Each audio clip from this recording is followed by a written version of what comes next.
Shalom Bapak Ibu, mari kita masuk di dalam hadirat Tuhan.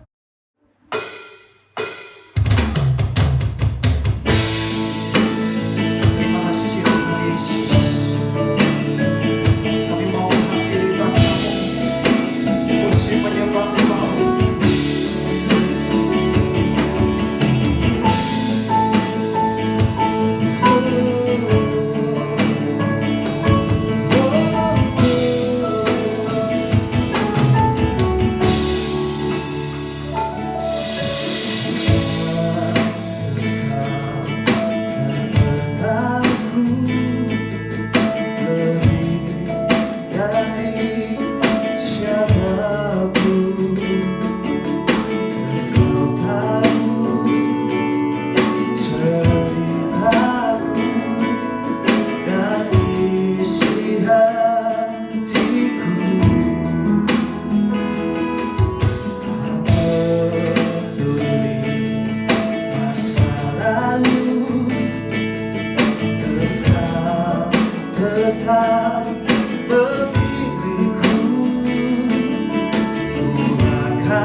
Tuhan Engkau Allah yang kami tinggikan, mulai dari ini sampai selama-lamanya.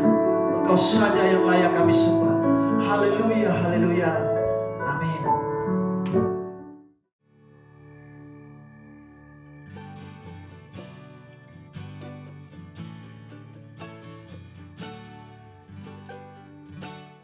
Haleluya, shalom keluarga Telios.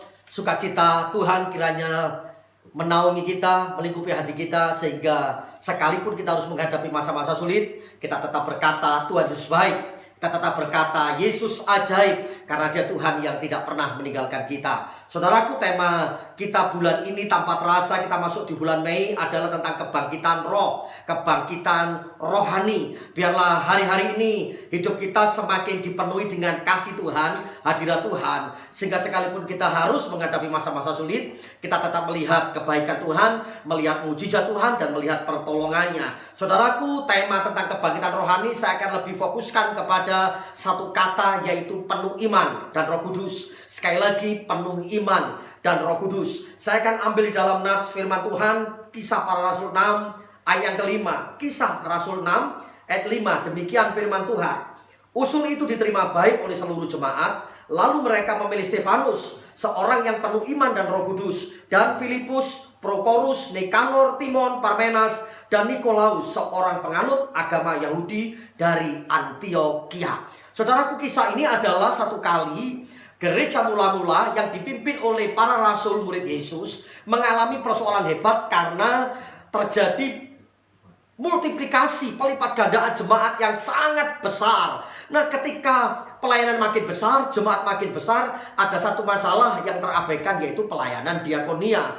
Maka untuk mengurusi pelayanan diakonia, para rasul mereka berunding menetapkan untuk pengurus-pengurus yang akan ngurusi pelayanan diakonia ini. Nah, akhirnya ditetapkanlah 7 orang. Dan di antara 7 orang, salah satunya adalah Stefanus. Mereka berkata, mari kita pilih orang yang takut Tuhan, orang yang mengasihi Tuhan, penuh iman, penuh Roh Kudus. Dan rupanya Stefanus, Alkitab mengatakan dalam Kisah 6 ayat 5 ini, adalah seorang hamba Tuhan yang penuh iman dan Roh Kudus. Hati Stefanus menggelora, membara di dalam Tuhan. Dan Tuhan mau saudara dan saya hari-hari ini memiliki hati yang membara di dalam Tuhan. Saudaraku, salah satu hal yang paling penting untuk dimiliki oleh anak-anak Tuhan hari ini adalah penuh iman dan penuh Roh Kudus. Untuk menghadapi dunia yang makin sukar, tantangan yang semakin hebat, ujian semakin berat, diperlukan penuh iman dan Roh Kudus, supaya kita tetap tangguh dan kita tetap bisa menghadapi masalah ini, tantangan ini, ujian ini dengan kekuatan daripada Tuhan. Oleh karenanya saya berdoa hari ini Anda dan saya penuh iman dan Roh Kudus. Lalu pertanyaannya adalah, bagaimana kita bisa penuh iman dan Roh Kudus? Bagaimana kita penuh iman dan Roh Kudus? Saudaraku, ada 2 hal saja bagaimana kita penuh iman dan Roh Kudus. Yang pertama, jika kita bergaul karib dengan Tuhan. Sekali lagi, jika kita bergaul karib dengan Tuhan.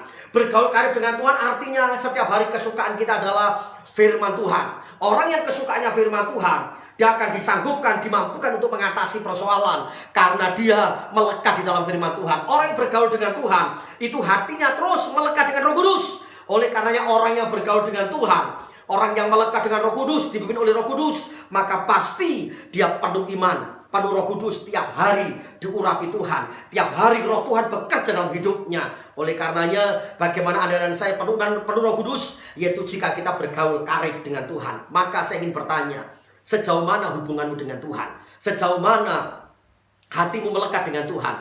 Pastikan hari ini Anda dan saya punya hati yang melekat dengan Tuhan, bergaul dengan Tuhan, bergaul secara istimewa. Orang yang bergaul istimewa pasti berkatnya istimewa. Orang yang punya pergaulan yang hebat pasti akan dipercaya Tuhan melakukan perkara-perkara yang hebat. Yang kedua, bagaimana kita penuh iman dan Roh Kudus adalah ketika kita bergaul dengan komunitas yang benar. Yang pertama bergaul dengan Tuhan, yang kedua bergaul dengan komunitas yang benar. Ini persoalan. Kalau Anda dan saya salah bergaul, Anda akan mengalami persoalan besar. Ketika kita bergaul dengan orang yang diurapi, kita akan diurapi. Anda bergaul dengan orang sukses, Anda akan menjadi sukses. Anda bergaul dengan orang pintar, Anda akan menjadi pintar. Oleh karenanya mari kita bergaul dengan orang-orang yang tepat. Bergaul dengan Tuhan, bergaul dengan komunitas yang tepat. Pastikan hari-hari ini Anda dan saya ada dalam sebuah komunitas yang tepat, yang mendewasakan kita, yang membuat iman kita bertumbuh. Itu cara kita mengalami kepenuhan dalam iman, kepenuhan dalam roh. Karena orang yang punya iman yang kuat akan nulari, orang yang punya pengurapan yang kuat akan nulari. Maka hari-hari ini Anda harus punya teman-teman yang tepat di komunitasmu. Haleluya. Itu caranya bagaimana kita penuh iman, penuh Roh Kudus. Dan bagian akhir yang saya mau sampaikan, bagaimana atau apa dampak dari penuh iman dan Roh Kudus. Ada 5 dampak kalau Anda dan saya dipenuhi iman dan Roh Kudus. Dampak yang pertama adalah hidup kita diperkenan oleh Tuhan. Orang yang penuh iman dan Roh Kudus, Tuhan akan suka dalam kehidupannya. Oleh karenanya, mari sama-sama dengan saya kita dipenuhi dengan iman dan dipenuhi dengan roh. Penuhi hati kita dengan iman, percaya kepada Tuhan. Bukan iman setengah-setengah, tapi iman totalitas. Saya katakan iman 100%, saya katakan iman istimewa. Orang yang punya iman istimewa, penuh dengan Roh Kudus, pasti Tuhan berkenan, pasti Tuhan suka. Lalu dampak yang kedua, ketika kita penuh iman penuh Roh Kudus adalah hidup kita akan menjadi kesaksian. Anda lihat Stefanus, ketika dia dipenuhi dengan iman dan Roh Kudus, hidupnya penuh dengan kesaksian. Dia berani bersaksi tentang Yesus Kristus adalah Tuhan. Hari ini ketika ada seorang anak Tuhan yang dipenuhi dengan roh, mulutnya akan terus berkata-kata tentang Tuhan. Dimanapun dia ada, dimanapun apapun keadaannya, dia tetap berkata, Yesus baik, Yesus luar biasa. Dalam keadaan sulit apapun, sesulit apapun, dia akan tetap bersaksi dan mampu bersaksi. Di dalam tekanan pun, seperti yang Stefanus alami, dia pun sanggup bersaksi. Itu yang kedua. Yang ketiga, dampak orang yang penuh iman dan Roh Kudus, dia tidak kompromi dengan dosa. Dia tidak kompromi dengan dosa. Dia berani hidup dalam kebenaran, hidup dalam kekudusan. Dia tentang itu ketidakadilan. Dia hidup tanpa kemunafikan. Dia hidup sungguh-sungguh mengasihi Tuhan. Dia kompromi dengan dosa. Dia berani hidup dalam kebenaran. Yang keempat, orang yang penuh iman dan penuh Roh Kudus tahan dalam penderitaan. Sekali lagi, tahan dalam penderitaan. Sehebat apapun penderitaannya, dia tetap kuat dan bertahan. Saat Stefanus dirajam dengan batu, saat Stefanus diancam untuk dibunuh, dirajam dengan batu, Stefanus berani menghadapi tantangan ini, penderitaan ini. Maka hari-hari ini kesulitan yang kita alami adalah hal yang biasa bagi orang yang penuh iman dan penuh Roh Kudus. Dan yang terakhir, orang yang penuh iman dan Roh Kudus, dia pasti akan mengalami kemuliaan Tuhan. Orang yang penuh iman dan penuh Roh Kudus, dia akan mengalami kemuliaan Tuhan. Stefanus melihat kemuliaan Allah. Yesus ada di tahtanya. Dia berkata, aku melihat anak manusia berdiri di sebelah kanan Allah. Saudaraku, dia melihat langit terbuka. Dan dia melihat anak Allah yang luar biasa. Saya percaya ketika kau punya iman yang full dan kau dipenuhi oleh Roh Kudus, hidupmu pasti akan melihat kemuliaan Allah, pertolongan Allah, mujizat Allah. Saya berdoa sekali lagi melalui firman hari ini, kita komitmen sama-sama dan kita berkata, saya harus penuh iman dan penuh Roh Kudus. Tangan kanan kita diangkat, atas kepala berkata, saya harus penuh iman dan Roh Kudus, penuh iman penuh Roh Kudus. Dan ketika kita penuh iman penuh Roh Kudus, hidup kita pasti akan jadi berkat. Kondisi sesulit apapun tidak menjadi persoalan, tapi kita melihat kebaikan Tuhan di balik persoalan, kebaikan Tuhan di dalam penderitaan. Dan biarlah ini menjadi berkat, kekuatan bagi saudara sekalian. Shalom, Tuhan Yesus memberkati.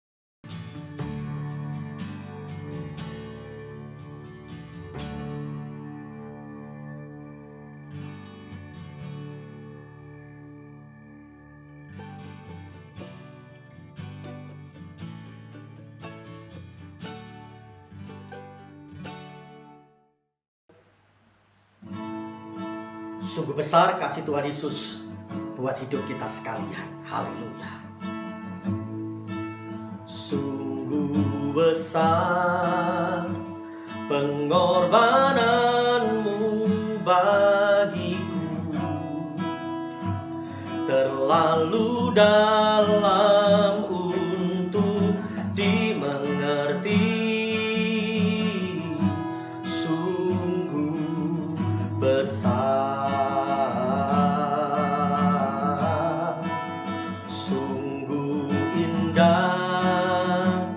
yang kau pikirkan tentangku, tak terselami bagiku. Oh, sungguh indah. Saudaraku, saatnya kita akan masuk dalam perjamuan kudus, persekutuan dengan tubuh dan darah Tuhan Yesus Kristus. Saya mengajak saudara hampiri Tuhan dengan sungguh-sungguh. Kita minta pengampunan kepada Tuhan sehingga Dia berkenan atas hidup kita. Saudaraku, sekali lagi siapkan hatimu yang terbaik untuk terima tubuh dan darah Tuhan Yesus Kristus. Bapa, kami siapkan hati kami untuk masuk dalam persekutuan dengan tubuh dan darah-Mu. Tuhan, ampuni segala dosa, kesalahan, pelanggaran kami. Layakkan setiap kami untuk menerima tubuh dan darah-Mu yang kami imani. Ada kekuatan, ada kuasa di dalamnya. Oleh karena sekarang ini ya Tuhan, kami siap untuk menerima persekutuan tubuh dan darah Tuhan Yesus Kristus. Haleluya, haleluya. Jemaat yang dikasih Tuhan, saudara pegang roti di tangan kanan saudara, angkat tinggi dari kepala kita. Haleluya, haleluya. Demikian firman Tuhan. Sebab apa yang telah kuteruskan kepadamu telah aku terima dari Tuhan, yaitu bahwa Tuhan Yesus pada malam waktu diserahkan mengambil roti, dan sesudah itu Ia mengucap syukur atasnya. Ia memecah-mecahkannya dan berkata, inilah tubuhku yang diserahkan bagi kamu. Perbuatlah ini menjadi peringatan akan aku.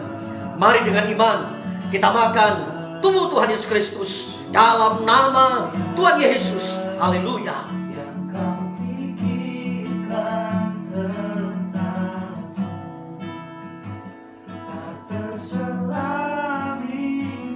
Saudaraku, pindahkan cawan di tangan kanan saudara. Angkat tinggi dari kepala kita. Haleluya. Demikian juga Ia mengambil cawan sesudah makan, lalu berkata, cawan ini adalah perjanjian baru yang dimeteraikan oleh darahku. Perbuatlah ini setiap kali kamu meminumnya menjadi peringatan akan aku. Mari kita bersama-sama dengan iman minum darah Tuhan Yesus Kristus dalam nama Tuhan Yesus Kristus.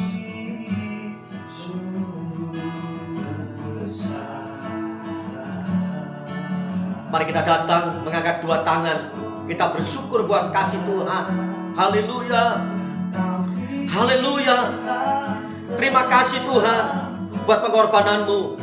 Terima kasih buat tubuh dan darah-Mu yang berikan kami kekuatan, kelepasan. Kami percaya hari ini yang sakit disembuhkan, yang kekurangan diberkati oleh Tuhan, dan bila damai sejahtera Tuhan, pertolongan Tuhan dinyatakan. Sekarang kami berkata, bulan ini, Mei ini Tuhan, kami boleh menghadapi hari-hari kami bersama dengan Tuhan, menghadapi tantangan-tantangan ke depan bersama dengan Tuhan, dan kami akan melihat keajaiban, kemuliaan Tuhan dinyatakan dalam hidup kami. Terima kasih Bapa, terpuji nama-Mu. Dalam nama Tuhan Yesus Kristus kami bersyukur, kami bersyukur, kami bersyukur, dan kami berdoa. Haleluya, haleluya. Amin, amin. Tak terselami bagiku, oh, sungguh indah.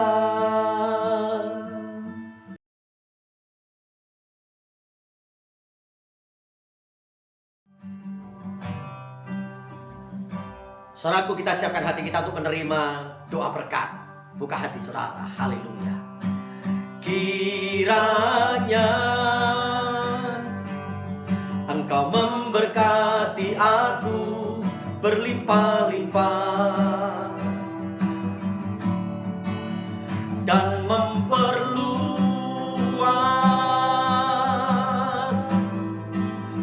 daerahku.